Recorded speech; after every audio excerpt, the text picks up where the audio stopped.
எல்லாருக்கும் வணக்கம். Perfume the story of murderer 2006 வந்த ஒரு ஃப்ரெஞ்ச் ஃபிலிம். இது டாம் டைக்வேர் படம். இது அவர் தான் இந்த படத்தோட இயக்குனர். அன்னைக்கு காலகட்டத்தில் பர்ஃப்யூம் பார்த்தீங்கன்னா ஒரு ஏஞ்சலாக பார்க்கப்பட்டுக்குது.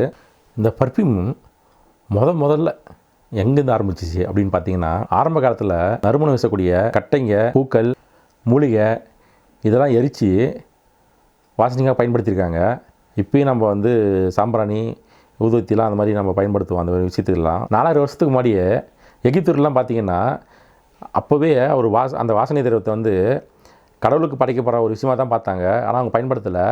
அதுக்கப்புறம் இறந்தவங்களுடைய உடலுக்கு வைக்கிறது, அந்த ஸ்மெல்லு போகணுன்றதுக்காக வைக்கிறது, இந்த மாதிரிலாம் வச்சு அவங்க பயன்படுத்திட்டு இருந்தாங்க. அப்போ கூட யாரும் உடம்புக்கு யூஸ் பண்ணவங்கலாம். கிமு 2000 வந்த டப்புட்டி இவங்க ஒரு ஈரானியை சேர்ந்தவங்க.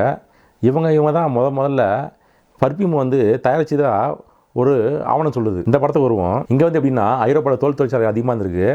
அந்த தோல் தொழிற்சாலையில் இருக்க தயாரிக்கப்படுற பொருளுங்கள்லாம் பார்த்திங்கன்னா ஸ்மெல் அதிகமாக இருக்கிறதுனால அதுக்காக தான் பார்த்திங்கன்னா இவங்க பர்ஃப்யூம் முதல்ல தயாரிச்சிருக்காங்க. இவங்க தாவரத்துலேருந்து எடுக்கிற எண்ணெயை எடுத்து ஆல்கஹாலோட மிக்ஸ் பண்ணி பர்ஃப்யூம் உண்டாக்கியிருக்காங்க. 1809 1863 வாழ்ந்த டோலமேன் அப்படின்றவர், இவர் பெண்களையும் குழந்தைங்களுக்கு ஒன்று அவங்க ஆடையெல்லாம் எடுத்து விற்றுட்டு அவங்க உடம்புல இருக்கிற உடம்பு எடுத்துகிட்டு போய் அவங்க உடம்புல இந்த கொழுப்பை எடுத்து சோப்பு தயாரிச்சிருக்காரு. 1985 பெட்ரிக் காஸ்கண்டின் அதை வச்சு தான், இந்த சீரியல்களை வச்சு தான் பர்ஃப்யூம்ன்ற நாவலை எழுதியிருக்காரு. அதுதான் இந்த படம். இந்த படத்தோடைய கதாநாயகன் பார்த்திங்கன்னா மீன் மார்க்கெட்டில் தான் பிறப்பார்.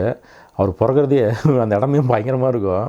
மீன் விற்றுருக்கவங்க அம்மா மீன் விற்றுட்டே இருப்பாங்க. திடீர்னு வழி வந்துடும். அங்கேயே அந்த இடமே ரொம்ப மோசமாக இருக்கும். அப்படியே கீழே உட்காந்து அந்த குழந்தைய முக்கி எடுத்துட்டு அதிலே அந்த மீன் வெட்டுற கத்தியிலே கட் பண்ணி எடுத்து போட்டுருவாங்க. அந்த இடம் எடுத்து போட்டு மறுபடியும் வியாபாரம் பண்ண மாதிரி உட்கார ஆரம்பிச்சிருவாங்க. அந்த இடமே பயங்கரமாக இருக்கும். கதாநாயகனுக்கு ஒரு ஸ்பெஷல் கேரக்டர் எப்படின்னா, அவருக்கு எந்த மாதிரியான ஒரு ரொம்ப நுட்பமான வாசனையை கண்டுபிடிக்கக்கூடிய சக்தி அவருக்கு இருக்கும். அவருக்கு அது பிறவிலேருந்தே இருக்கும். அதுதான் இவருக்கு பர்ஃப்யூம் கண்டுபிடிக்கிறதுக்கான பர்ஃப்யூமை பெஸ்ட்டாக கண்டுபிடிக்கின்ற ஒரு எண்ணம் அவருக்கு வரும். இது எப்படி சொல்கிறதுனா, திருவிளையாடு படத்தில் மன்னன் செண்பக பாண்டியனுக்கு ஒரு டவுட் வரும். பெண்களுக்கு இயற்கையிலேயே கூந்தல் மனம் இருக்கா, இல்லை வாசனை தெரிவுங்களை பூசிக்கிறதுனால தான் அந்த மனம் இருக்கான்னு சொல்லிட்டு அந்த டவுட் இருக்கும். அது மாதிரி இதில் ஹீரோ தோல் பொருளாக எடுத்து விற்றுட்டு அங்கே தோல் ஃபேக்ட்ரி வேலை பார்த்துட்டு இருப்பான். அப்புறம் இந்த தோல்லாம் எடுத்து நகரத்தில் கொடுத்து வர்றப்ப அவனுக்கு தான் அந்த வாசனையை நுகரத்துக்கான மைண்டாக வாசனை இருக்குல்ல, திடீர்னு நல்ல ஒரு வாசனை வரும். அதை ஃபாலோ பண்ணிட்டே போனால் ஒரு பொண்ணு, அந்த பொண்ணு மேலேருந்து அந்த வாசனை வரும். இவன் அதை ஃபாலோ பண்ணிகிட்டே போயிட்டே இருப்பான். அந்த பொண்ணை இவன் பார்க்குறான், ரொம்ப ஒரு ஏஞ்சல் மாதிரி இருக்காங்க. அந்த ஏஞ்சல்கிட்டேருந்து தான் அந்த வாசனை வருது அவனுக்கு தெரியுது. அங்கே தான் அவன் வாழ்க்கை தலைகளாக போகுது. படம் பார்க்குற ஆடியன்ஸுக்கும் ஒரு சீட்டேஜி உட்கார வேண்டிய இடமா இருக்குது. எந்த விதமான ஆர்ப்பாட்டம் இல்லாமல் கொலைங்க நடந்துகிட்டே இருக்குது. அந்த கொலையை ஒரு சிறந்த கலை போல் ஒருத்தர் செஞ்சுட்டே இருக்கான். அதுக்காக குற்ற உணர்ச்சியோ மனவலியோ எதுவுமே இல்லாமல் அவ்வளோ ஒரு ஆத்மார்த்தமாக செய்கிறான் அந்த கொலையை கூட. அவன் இறக்குறவங்க எல்லாருமே தன்னுடைய கலைக்காக படைக்கப்பட்டவன்னு முழுசாக நம்புகிறான். அவங்க மூலிமா என்ன பண்ணுறான்னா, இந்த பெண்கள்லாம் பார்த்திங்கன்னா கொன்று அவங்கள ஒரு ஃபஸ்ட்டு அவங்கள ஒரு பாட்டில் போட்டு வச்சுட்டா அது அப்படியே பர்ஃப்யூம் மாதிரி நினைக்கிறான். ஆனால் நடக்கிறதில்ல. அவங்க தோல் மேலே தான் அந்த வாசனை வருதுன்னு சொல்லிட்டு அந்த தோல் மேலே ஒரு மெழுகு மாதிரி பூசி அதுலேருந்து எடுத்து அதை தனியாக ப்ராசஸ் பண்ணி கடைசியாக ஒரு பர்ஃப்யூம் கொண்டாடுறான்.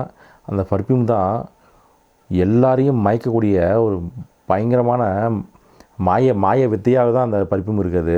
இவன் பல நகரத்துக்கு போகிற இடத்துலலாம் பார்த்திங்கன்னா பல கொலைகள் நடந்துகிட்டே இருக்குது. எல்லா கொலைகளும் பார்த்திங்கன்னா எல்லா பெண்களும் நிர்வாணமாக கிடக்குறாங்க. எல்லா இடத்துலையுமே எந்த விதமான இதுவுமே இல்லை. அவங்க உடம்புல எப்படி இருந்தாங்கன்னு யாருக்குமே தெரியல. கொஞ்சம் கொஞ்சமாக கண்டுபிடிக்கிறாங்க. ஒருவேளை ஊருக்குள்ளே பீஸ்ட் வந்துருக்குமோ, ஏதோ அரக்கம் வந்திருப்பானோ அப்படின்னு சொல்லிட்டு எல்லாம் பயப்பட ஆரம்பிக்கிறாங்க. அதுக்கப்புறம் இவங்க தான் இது காரணன்றதை கடைசியாக கண்டுபிடிச்சிடுறாங்க.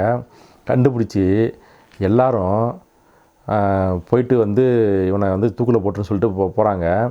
அப்போ இவன் போகிறப்ப அந்த பர்ஃப்யூம் கண்டுபிடிச்சி அந்த பர்ஃப்யூமை தூக்கி அந்த எல்லாரும் மேலேயும் அதை வீசுவான். எல்லாருமே அப்படியே ஆட ஆரம்பிச்சிருவாங்க. அப்படியே உலகத்திலேயே யாருமே ஒரு நுகராத ஒரு வாசனை. அந்த வாசனை எப்படிப்பட்டதாக இருக்கும், அந்த காட்சிகள் அமைப்பில் எப்படியா இருக்குன்றதெல்லாம் நம்மளால் யோசிக்க முடியாது. டைரக்டர் அந்த சீன்லாம் அவ்வளோ சூப்பராக எடுத்திருப்பார். அந்த வாசனை எப்படிப்பட்டதாக இருக்குன்றத படம் பார்க்குற ஆடியன்ஸ் கடத்துறது ஒரு சாதாரண விஷயம் இல்லை. அவ்வளோ அழகாக கடத்திருப்பார் அந்த சீனை. நமக்கு பார்க்குறப்பே அந்த வாசனை எப்படிப்பட்டதாக இருந்திருக்கும் அப்படின்ற அளவுக்கு நமக்கு தோணும். அப்புறம் அங்கேருந்து அவன் தப்பிச்சு போவான். படத்தோட முடிவில் தான் வாழ்க்கை மேலேயே அவனுக்கு பட்டுலாம் போயிடுது. கடைசியில் அவன் வாழ்ந்த மீன் மார்க்கெட்டுக்கே வரான். வந்து அந்த தெய்வீகமான அந்த வாசனை உள்ள அந்த பரிப்பம் எடுத்து தலையில் ஊற்றிக்கிறான். அங்கே இருக்கிற திருடங்க, பிச்சைக்காரங்க, அங்கே இருக்கிற மக்கள் எல்லாருக்குமே வந்து இவன் மேலே பயங்கரமான ஒரு ஆசையும் பேராசையும் வந்துடுது.